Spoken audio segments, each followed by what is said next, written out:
झटपट अशा बनणाऱ्या अंड्याच्या भाजीची रेसिपी आज मी शेअर करत आहे। यासाठी मी 5 अंडी उकळून घेत आहे। त्यामध्ये थोडे मीठ टाकून मी त्याला 5 ते 10 मिनिट उकळी आणून घेते।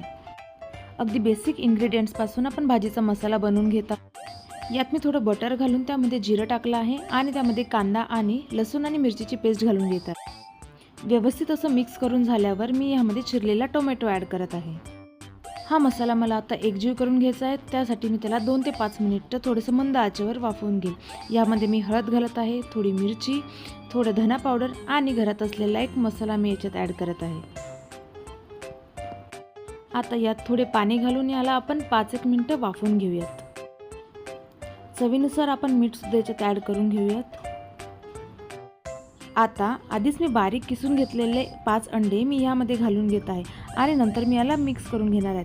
थोडीशी कोथिंबीर वगैरे घालून आपण याला व्यवस्थित एकजीव करून घेऊयात आणि रेडी आहे आपली अंड्याची ही भाजी।